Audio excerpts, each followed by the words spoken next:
नमस्कार, न्यूज पर नेशन देख रहे हैं आप और मैं हूं आपके साथ साक्षी झा। देखिए, लोकसभा चुनाव का आखिरी चरण 1 जून को होना है और 4 जून को इसका रिजल्ट भी आ जाएगा और रिजल्ट आते ही बिहार की 400 सीट पर उतरे प्रत्याशियों की किस्मत का जो है खुलासा होगा। और इसी के साथ ही बिहार के कई ऐसी जो महिला प्रत्याशी हैं, उनके पति भी इस बार खूब जोर लगा रहे हैं चुनाव में, लेकिन उनके दम का अंदाजा भी जो है वो 4 जून को ही पता चल पाएगा कि उनके पतियों में कितना दम है। तो वो कौन कौन से पति हैं जो इस बार अपनी पत्नियों के लिए पूरा जोर लगाए हुए हैं, आइए हम आपको इस वीडियो में बताते हैं। लोकसभा चुनाव 2024 अपने अंतिम पड़ाव पर पहुंच चुका है। 1 जून तक 40 लोकसभा सीटों पर डटे उम्मीदवारों की किस्मत का ताला 4 जून को खुलेगा। पर उस दिन सिर्फ यही नहीं होगा, बल्कि कुछ पतियों की मेहनत और सामर्थ्य की भी पोल खुलेगी।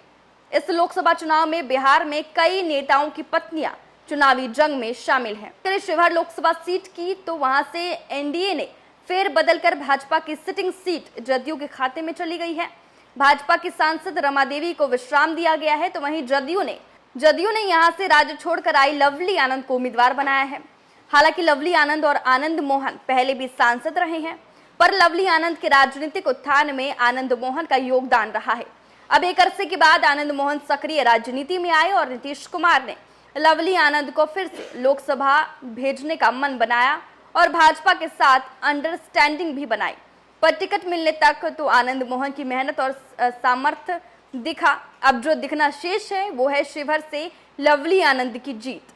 वही बात कर लेते सिवान लोकसभा सीट की, जहां पर सिवान लोकसभा की सिटिंग सांसद कविता सिंह का टिकट कटा और रालोसपा के पूर्व प्रदेश अध्यक्ष और जियारदेई विधानसभा के पूर्व विधायक रमेश कुशवाहा की पत्नी विजय लक्ष्मी कुशवाहा को मुख्यमंत्री नीतीश कुमार ने सिवान लोकसभा की चुनावी जिन में उतारा।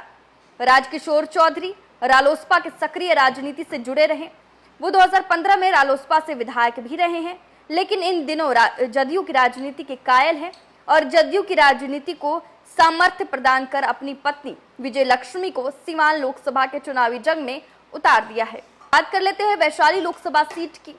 वैसे तो वीणा देवी वैशाली लोकसभा की सिटिंग सांसद है, पर यह भी सच है कि इस जीत में इनके पति एमएलसी दिनेश सिंह की भूमिका अहम रही थी।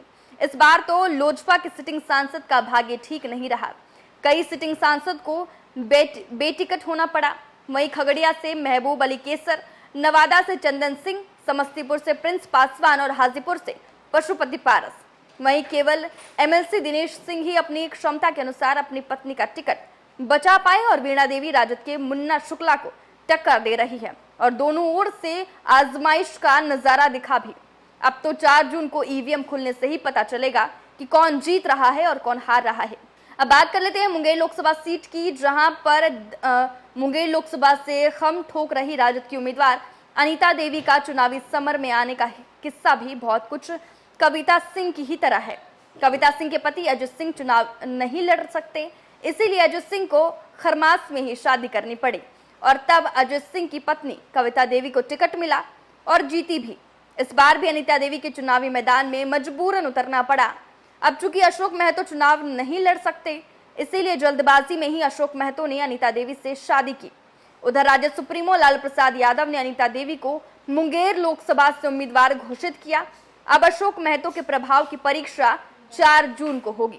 तो देखिए, जो चारों पतियां हैं वो अपनी पत्नियों के लिए पूरा दमखम, पूरा जोर लगा रहे हैं, लेकिन ये इतनी मेहनत जो है वो कितनी सफल रहती है वो तो 4 जून को ही पता चल पाएगा। फिलहाल के लिए इस वीडियो में बस इतना ही और ऐसी ही तमाम खबरों से अपडेट रहने के लिए देखते रहे न्यूज पर नेशन।